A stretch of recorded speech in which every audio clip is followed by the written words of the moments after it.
Oke, bismillahirrahmanirrahim. Assalamualaikum warahmatullahi wabarakatuh. Oke, alhamdulillah. Kita berjumpa lagi. Pada kesempatan kali ini kita akan membahas mengenai konsep komunikasi.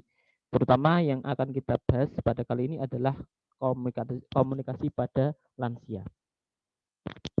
Komunikasi merupakan bagian penting dalam proses pemberian asuhan keperawatan. Karena tanpa komunikasi kita tidak akan bisa mengerti permasalahan yang dihadapi oleh pasien. Nah, kalau kita tidak mengerti permasalahan, maka kita tidak bisa menentukan langkah, membuat perencanaan. Nah, sehingga konsep komunikasi ini adalah bagian yang sangat penting di dalam kita memberikan asuhan keperawatan pada lansia. Oke. Komunikasi ini berasal dari bahasa Latin komunis yang artinya membuat kebersamaan atau membangun kebersamaan antara dua orang atau lebih. Ya, jadi komunis ini berasal dari kata komuniko yang artinya berbagi. Ya, komunikasi ini merupakan proses pemindahan pesan atau proses pengalihan pesan dari komunikator kepada komunikan melalui media tertentu. Nah, untuk apa? Untuk mengubah perilaku bisa, untuk menambah pengetahuan, mengubah sikap. Nah, ini menurut Pawito dan Sarjono. Oke, banyak teori-teori tentang komunikasi. Ini ada dari Wilbur Scrum yang menyatakan bahwa komunikasi ini adalah suatu proses berbagi atau sharing information. Ya, berasal dari kata tadi ini saya di pengertian komunis yang berarti umum atau common atau bersama. Menurut Joseph Devito ini mengungkapkan bahwa komunikasi adalah proses transaksi antara pemberi pesan dan penerima pesan.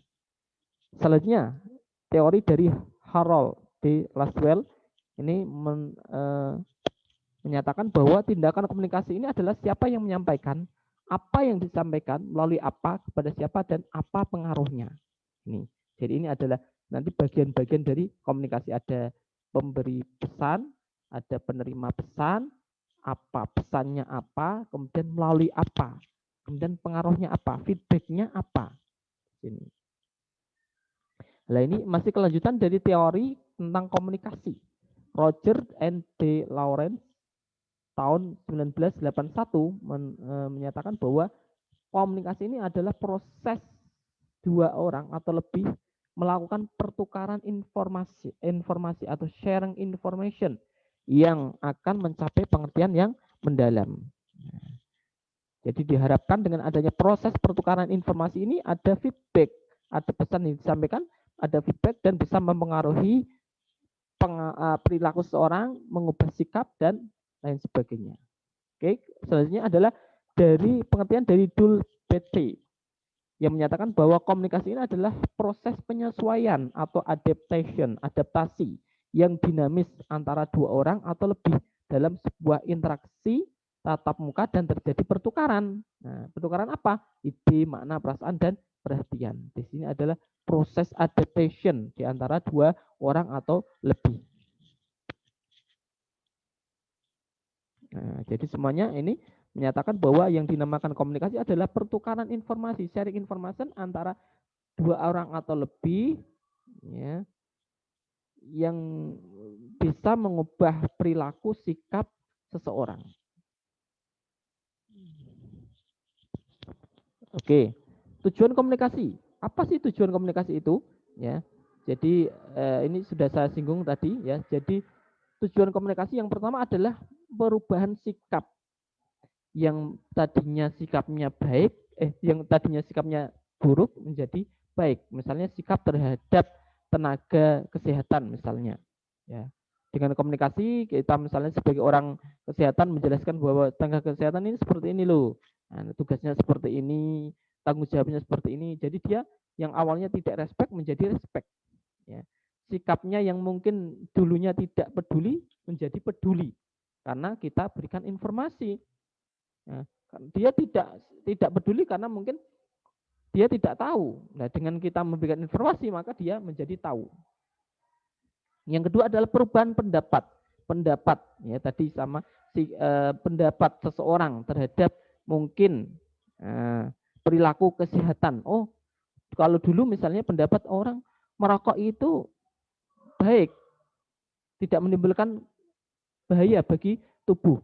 Ya, tapi dengan kita memberikan informasi, sharing informasi, memberikan pendidikan kesehatan, akhirnya dia tahu, dia akhirnya merubah pendapat dia. Oh, ternyata dia bisa pendapat bahwa merokok itu buruk bagi kesehatan.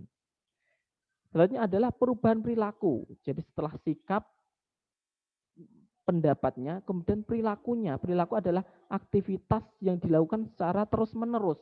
Tuh.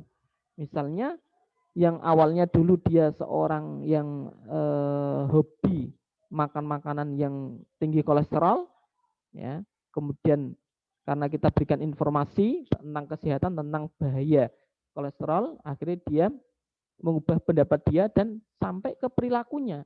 Kalau perilakunya ini berarti dia aktivitas yang dilakukan secara terus-menerus, misalnya, sehingga dia mempengaruhi setiap hari dia tidak memakan makanan yang tinggi kolesterol, dia menghindari makan makanan yang tinggi kolesterol, atau yang mempunyai kebiasaan merokok yang awalnya dulu rutin satu hari itu habis satu bungkus, dia bisa mengurangi perilakunya tersebut. Nah, ini berarti perubahan perilaku.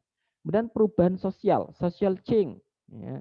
Jadi ilmu sosial, sosial itu yang ada kaitannya dengan hubungan satu orang dengan orang lain.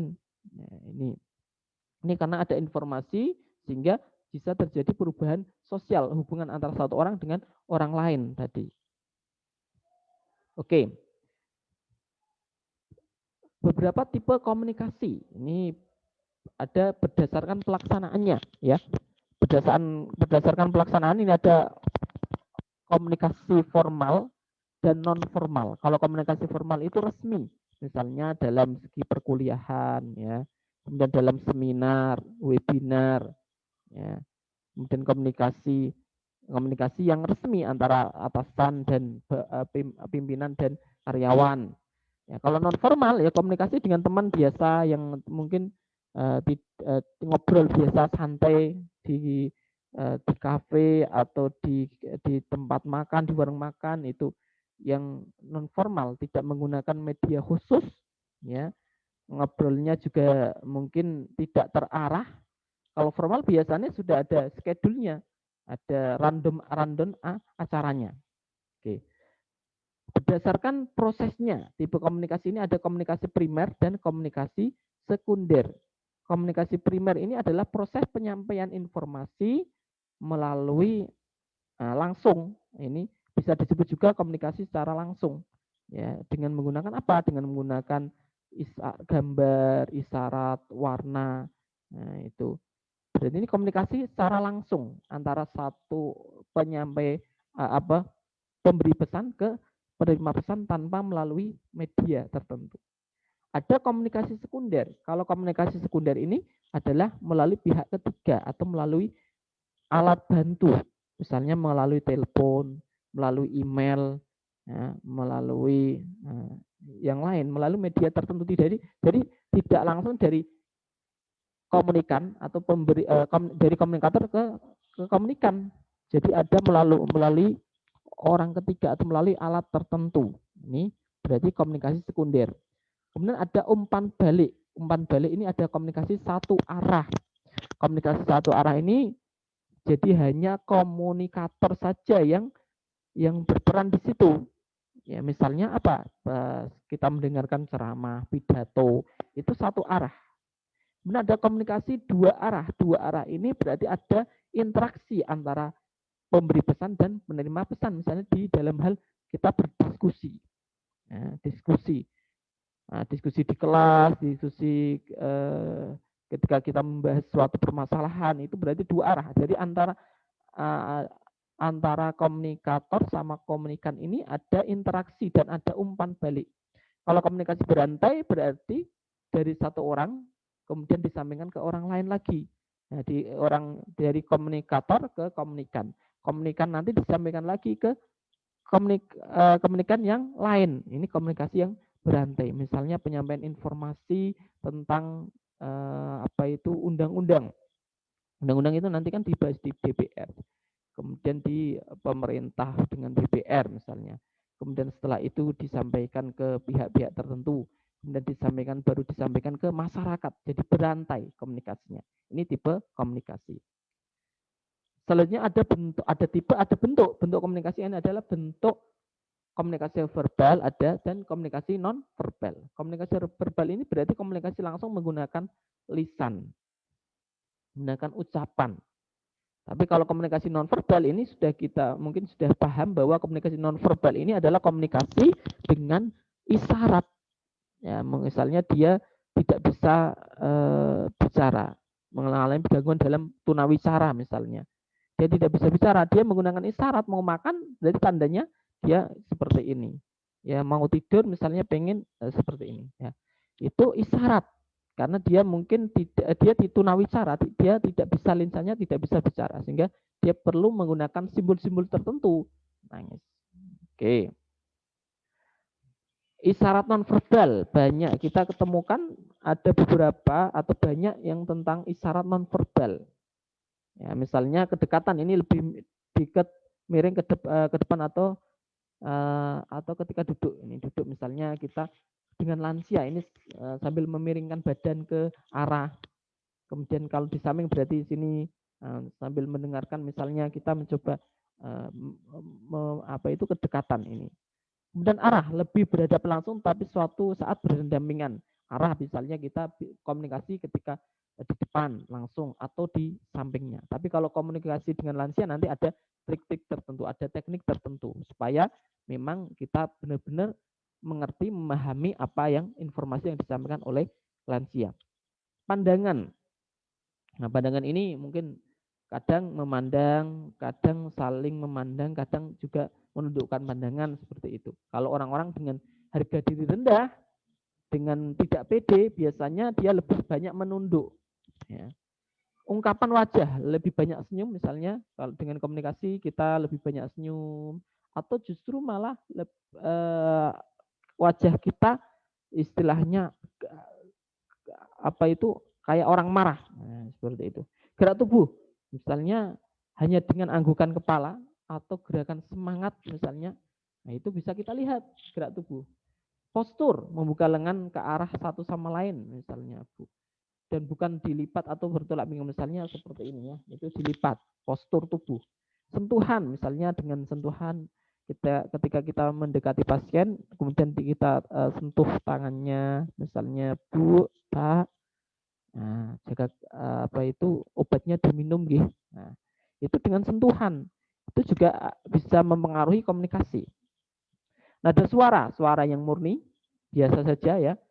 Nada lebih tinggi, konturnya ke arah ke atas. Ini kalau kita nanti kepada lansia itu ada teknik-teknik tertentu untuk berkomunikasi. Unsur komunikasi. Jadi unsur komunikasi ini harus ada pengirim pesan atau kita sebut komunikator atau sumber. Kemudian ada pesan yang ingin disampaikan. Misalnya pesannya apa? Tentang apa? Informasi kesehatan, tentang bahaya merokok, tentang tata cara minum obat, itu pesannya. Salurannya apa? Medianya. Apakah menggunakan telepon atau media misalnya tulisan ya, atau yang lain ya, atau langsung. Nah, misalnya penerima komunikan, penerima ini ya yang menerima pesan kita, misalnya lansianya, keluarganya, masyarakat itu. Nah, setelah itu harus juga unsurnya ada respon atau umpan balik. Setelah kita memberikan misalnya pendidikan kesehatan, ada pertanyaan, itu berarti umpan balik. Ini unsur komunikasi. Ini ya, ini gambarnya seperti ini. Jadi ini ada komunikator atau pemberi pesan, kemudian ada pesannya. Pesannya ini melalui media apa? Melalui telepon, melalui email, melalui apa gitu ya. Medianya apa?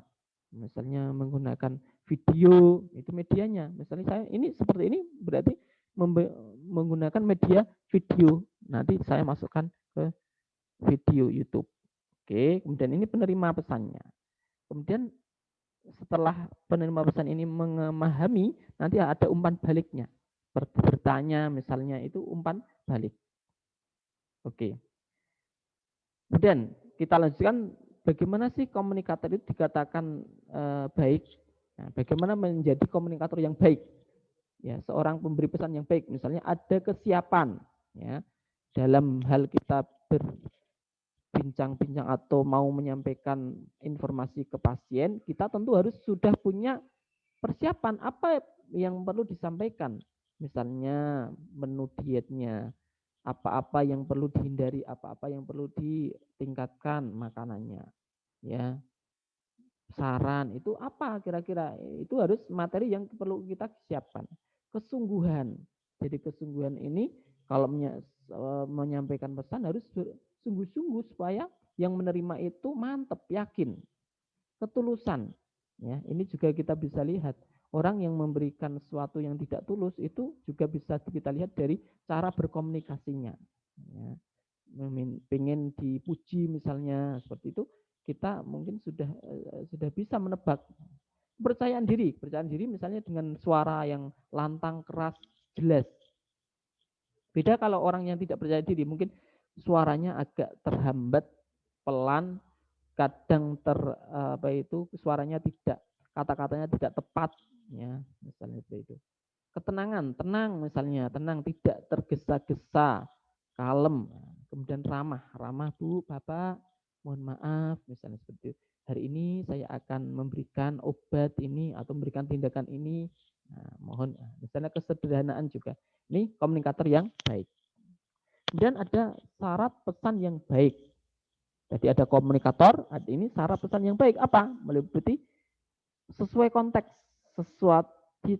sesuai dengan komunikasi yang situasinya. Misalnya apa? Ketika lagi sedih, ya kita harus tahu kondisinya, jangan terus misalnya kita ketawa-ketawa di situ.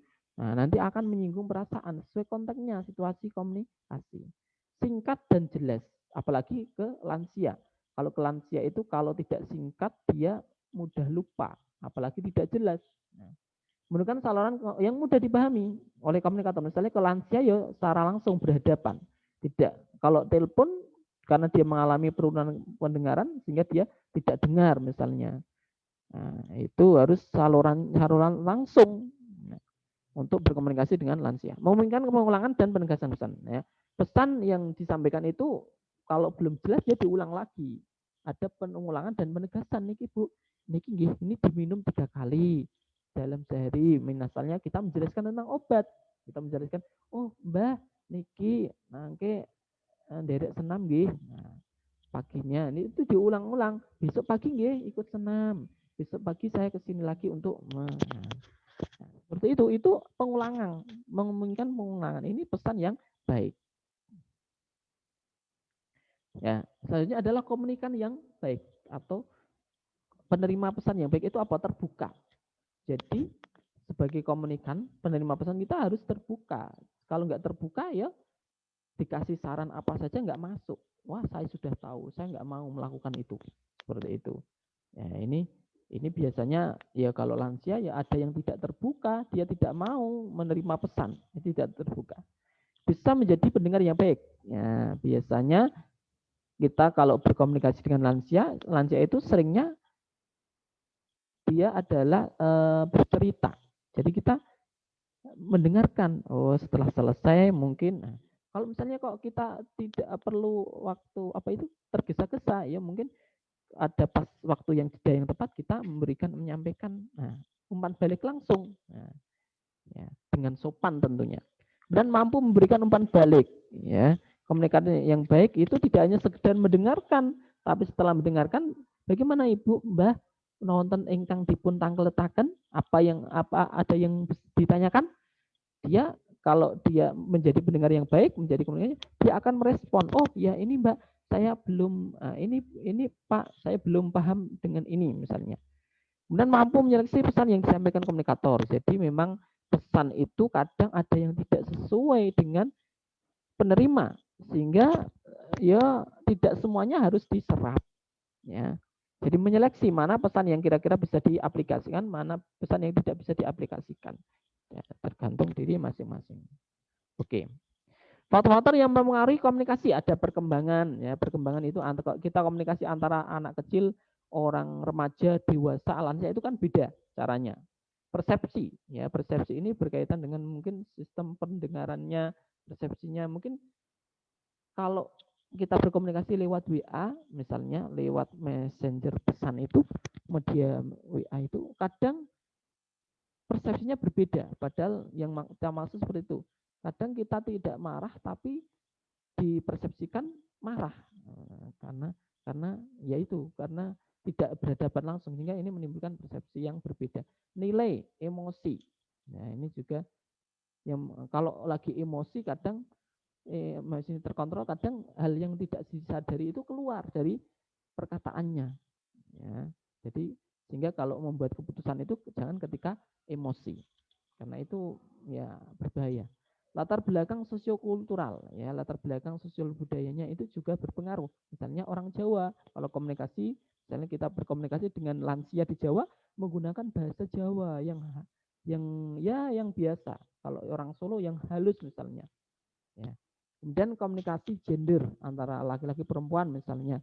Nah, kalau laki-laki lebih semangat misalnya. Kalau ke perempuan harus dengan merendah nadanya misalnya seperti itu. Ya. Gender ini berbeda kita berkomunikasi. Pengetahuan. Jadi orang yang tahu berbeda dengan orang yang tidak tahu dalam hal menyampaikan suatu informasi. Ya. Kita bisa melihat, oh ini orangnya paham, oh orangnya ini tahu tentang bagaimana cara merawat lansia. Oh ini dia hanya sekedar kebiasaannya saja. Ini pengetahuan. Peran dan hubungan, peran ini juga pengaruh. Peran, oh di rumah dia berperan sebagai apa? Sebagai kepala keluarga. Nah, cara komunikasi dengan mungkin dengan dia berperan sebagai anak, ya anak terhadap lansia ya harus merendah misalnya sopan santun bahasanya halus ya misalnya itu halus. Tapi kalau dengan lansia ya menghalus tapi memang harus bisa dimengerti oleh lansia tersebut. Ruang dan teritorial ini juga berpengaruh. Ruang berbeda ruang itu juga berpengaruh. Misalnya tingkat kebisingan ini berarti ruangan teritorial daerah. Nah, ini misalnya juga berpengaruh terhadap komunikasi. Oke. Tingkatan komunikasi ada intrapersonal, ini adalah di dalam diri. Misalnya ada perbedaan di dalam dirinya. Misalnya saya apakah saya harus menyampaikan ataukah tidak? Kalau tidak saya sampaikan nanti seperti ini. Kalau saya sampaikan nanti akibatnya seperti ini. Yaitu komunikasi dalam diri. Ya, kadang ada kita merasa seperti itu. Oh ini saya salah nggak ya kalau misalnya saya menyampaikan ini? Ya, padahal saya harus jujur dan sebagainya. Nah, itu intrapersonal dalam sendiri. Kemudian ada komunikasi interpersonal. Inter itu berarti antara satu orang dengan orang lain. Kemudian ada komunikasi publik. Kita menyampaikan ceramah atau menyampaikan pendidikan kesehatan di masyarakat, community. Nah, itu kepada keluarga itu berarti publik. Oke. Cara-cara yang komunikasi yang interpersonal yang efektif. Jadi menciptakan ketertarikan dalam dan menangkap perhatian. Jadi memang kita harus punya trik tertentu supaya menarik komunikan untuk bisa mendengarkan kita. Kita tidak monoton bahasanya. Ya, seperti kalau kita menyampaikan materi pembelajaran seperti ini, harusnya memang kalau di kelas ya memang tidak hanya sekedar ceramah, tapi nanti ada diskusi, ada media, ada video, nah seperti itu. Menciptakan ketertarikan. Penampilan juga menentukan, oh penampilannya harus rapi dan sebagainya. Membangun rasa simpati, ya, membangun rasa simpati, ketertarikan tadi, oh ini harus simpati, misalnya kita menarik simpati kepada orang yang mendengarkan kita dengan bahasa yang mungkin sopan, ya, kemudian menjelaskan dengan keterangan yang jelas, itu percaya diri, ya ini harus dipersiapkan kalau kita mau menyampaikan materi ke keluarga, kan kita harus percaya diri, berkata dengan jelas, mantap, Nah, ini kan mungkin kita sudah bisa melihat kalau orang-orang itu yang tidak percaya diri itu dengan suara yang mungkin yang rendah, mungkin agak terbata-bata dalam mengucapkan kata-kata dan sebagainya. Kemudian mengaplikasikan 3 hal penting, yaitu kemampuan untuk bertanya, mendengarkan, dan diam. Ini kita harus juga memiliki kemampuan untuk bertanya, juga mendengarkan, dan juga harus diam. Kalau memang pada waktunya saat kita diminta untuk diam. Nah, kejujuran dan empati, harus jujur dan empati dan optimis. Nah, ini adalah cara-cara komunikasi interpersonal yang efektif. Ya. Faktor menghambat komunikasi ada status sosial, ya. Status sosial itu misalnya antara pimpinan dan karyawan itu kadang ada gap, ya. Status psikologi kalau kita komunikasi dengan orang yang lagi galau itu kan susah, lagi pikirannya nggak karuan itu, apalagi misalnya lagi penyakit, merasakan penyakitnya, nasibnya, itu kita komunikasi kadang tidak diterima, tidak masuk. Sosial budaya, dengan budayanya, misalnya budaya termasuk salah satunya apa? Budaya itu adalah bahasa kita memiliki bahasa yang berbeda, susah, ini menghambat, ya. Dengan bahasa kita orang Jawa dengan orang Madura misalnya, atau dengan orang Batak, itu kadang tidak, atau orang dengan orang misalnya Sunda, kadang ada bahasa-bahasa yang tidak sesuai. Ya. Kemudian hambatan semantis, ada kemudian lingkungan, ya. Lingkungan, misalnya lingkungan yang yang berisik, lingkungan yang tidak tenang, itu juga menjadi penghambat. Hambatan mekanisme, juga indera yang mengalami gangguan, misalnya gangguan pendengaran, gangguan penglihatan, ini juga menjadi faktor penghambat komunikasi. Oke, prinsip komunikasi. Ya, jadi harus ada irisan ini, ya. Jadi harus saling, antara komunikator sama komunikan itu ada saling saling berkomunikasi, saling memberikan umpan balik. Itu adalah komunikasi yang baik misalnya. Komunikasi tidak hanya terjadi apabila terjadi bila terdapat pertukaran pengalaman, sharing similar experience. Jadi pertukaran informasi yang sama. Jika ada yang misalnya lebih dominan ke komunikatornya, berarti komunikasinya tidak seimbang, ya. Tidak ada pertukaran informasi. Jika daerah tumpang tindih tadi yang di bagian tengah tadi, ya, the field of experience menyebar dan menutupi lingkaran yang antara kanan dan kirinya, maka makin besar kemungkinan tercipta suatu proses komunikasi. Jadi ada proses umpan balik, ya. Kalau lingkarannya ini, irisannya itu lebih besar. Jika daerah tumpang tindih ini mengecil dan menjadi sentuhan kedua lingkaran yang kanan kirinya tadi, maka ini cenderung masing-masing itu mengisolasi diri, tidak membuka diri. Jadi pertukaran informasinya tidak terbatas. Ya. Tuh, ini prinsip komunikasi. Jadi yang dinamakan komunikasi yang bagus, ada pertukaran informasi yang efektif, itu berarti ada sharing informasi antara komunikator dengan komunikan.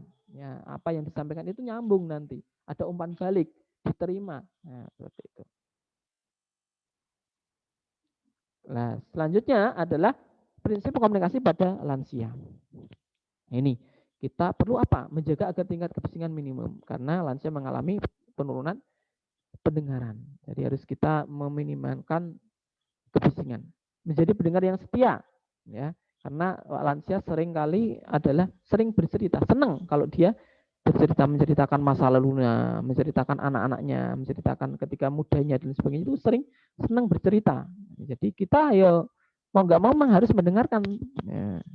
Menjamin alat bantu dengar yang berfungsi dengan baik. Kadang dia mengalami penurunan pendengaran sehingga dia memakai alat bantu pendengaran, itu kita pastikan berfungsi baik atau tidak. Kemudian yakinkan bahwa kacamata bersih dan pas. Ya, bersih dan pas, karena kita berkomunikasi biasanya kalau berhadapan kan harus tahu orangnya, harus tahu lihat orangnya, harus mulutnya seperti apa. Nah, itu untuk memudahkan menangkap lansia, untuk menangkap informasi yang kita sampaikan. Jangan bicara dengan keras atau berteriak. Meskipun tadi terjadi penurunan pendengaran, kita tidak boleh berbicara dengan keras terhadap pasien, terhadap lansia. Tapi apa? Berbicaranya ya pelan. Pelan itu maksudnya tidak terus dengan nada rendah, tapi pelan-pelan.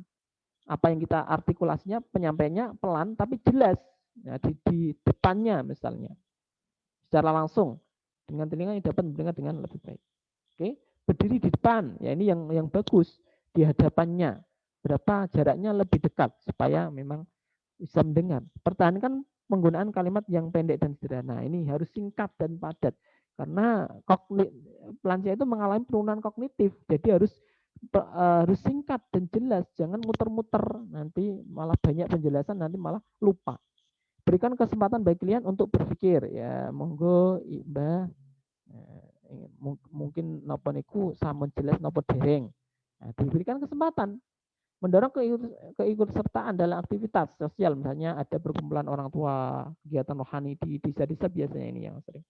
Berbicara pada tingkat pemahaman klien, ya. Jadi meskipun kita misalnya kita lulusan sarjana, tapi kita juga perhatikan lansia itu kadang tidak lulus sekolah, jadi bahasanya itu harus bahasa yang dikenal di masyarakat, dipahami masyarakat, jangan menggunakan bahasa medis, nanti dia tidak paham.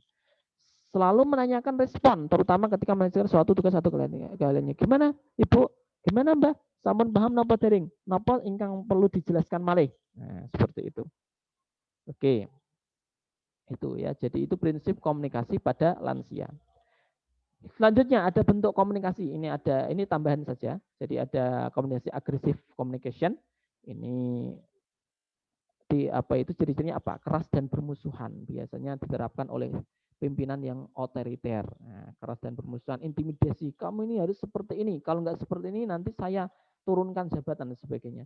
Ingin menang dengan segala cara, ya. Ingin menang, pimpinan itu ya harus sesuai dengan keinginannya, ya. Kalau tidak sesuai ya salah. Suka memakai kambing hitam, meskipun kadang tidak sesuai, kadang dia yang salah, tapi dia akan cari kambing hitam. Cari kesalahan orang lain, menyerang secara fisik atau verbal, bahkan kadang juga terjadi serangan fisik dengan pukulan dan sebagainya, karena dia marah, karyawannya tidak sesuai dengan apa yang diminta, sehingga dia pukul. Memaksakan kehendak, ini otoriter, ya. Kamu harus seperti ini. Biasanya ini pimpinan ke bawahan. Kemudian ada passive communication. Passive communication biasanya tipe-tipe komunikasi yang manut, ngikut karyawan misalnya yang di bawah tekanan, mengikuti dan tuntutan dan kemauan orang lain. Ya, nggih akan saya lakukan. Nah, misalnya selalu mengedepankan orang lain. Monggo, bagaimana? Oh, itu monggo, silakan ke yang lain dulu. Oh, saya mengikut yang itu, bapak itu, saya mengikut mbah itu misalnya. Ini selalu mendepankan orang lain, tidak percaya terhadap sini. Oh, nek diri sendiri kan, oh oke, saya akan lakukan, saya bisa misalnya. Kemudian kadang dia merasa marah, kecewa, tapi dia tidak mau berpendapat. Nah, ini pasif, dia tidak bisa ambil keputusan, dia bingung ngambil keputusannya karena merasa tadi mengedepankan orang lain, monggo yang lain saja, saya nggak mau. Nah, dia tidak mau ambil keputusan, selalu mencari-cari alasan atau tindakan. Nah, ini juga tipe passive communication.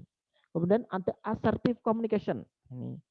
Nah, assertive communication ini adalah pimpinan yang baik, yang tidak otoriter, yang demokratis, ya, terbuka dan jujur, mau menerima saran, masukan dari karyawan misalnya, dari orang lain.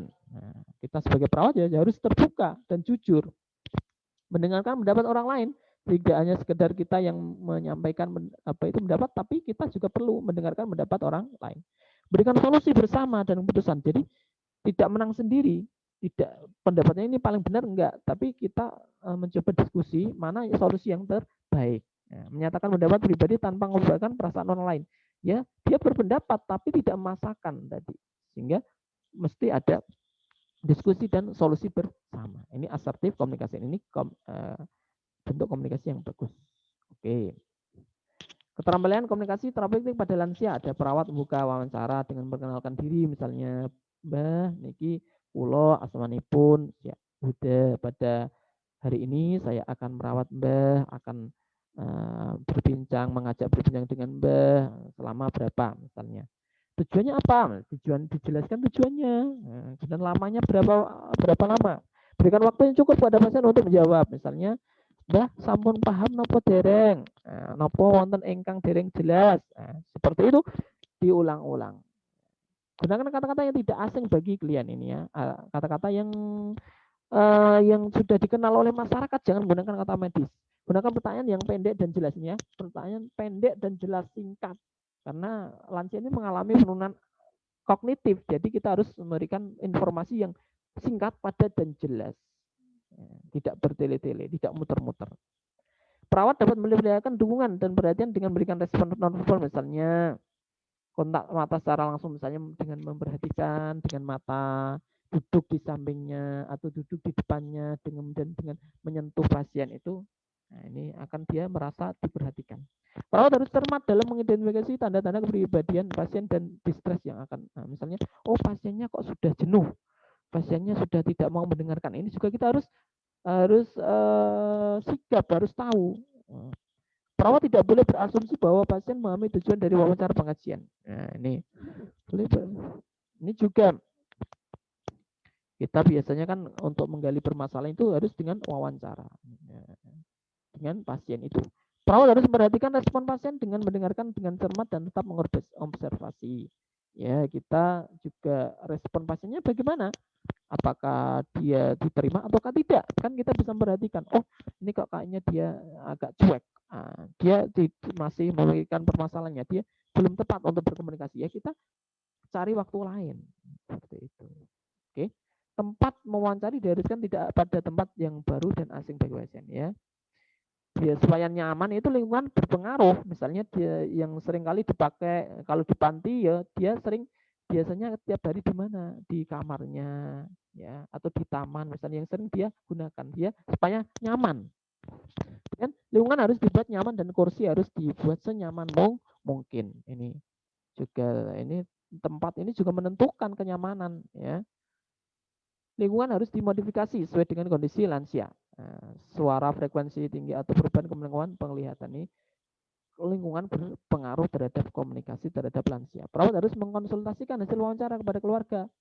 Ya, ini karena kadang itu lansia memberikan informasi yang tidak tepat, tidak jelas, sehingga kita perlu mengkonfirmasi kepada keluarga. Oh, apakah benar ibu, bapak, mbahnya seperti ini? Apakah sudah mandi? Gimana? Kita mengkonfirmasi karena tadi dia mengalami gangguan memori. Kadang dia sudah makan tapi bilangnya belum makan. Itu juga kita mengkonfirmasi ke orang-orang terdekat. Kalau di rumah, kalau di panti ya ke teman yang ada di sampingnya misalnya. Berdasarkan kondisi fisik pada pasien pada waktu wawancara. Kondisi fisiknya gimana? Dia mengantuk diajak wawancara, ya tidak masuk. Dia lagi kesel, kemudian dia tidak memperhatikan, ya kita harus memperhatikan itu. Dia lagi capek dan sebagainya, ya kita tidak efektif nanti hasilnya. Oke. Itu yang dapat saya sampaikan pada pertemuan kali ini, konsep komunikasi khususnya pada lansia. Semoga bermanfaat. Terima kasih atas perhatian. Mohon maaf segala kekurangan. Demikian, wassalamualaikum warahmatullahi wabarakatuh.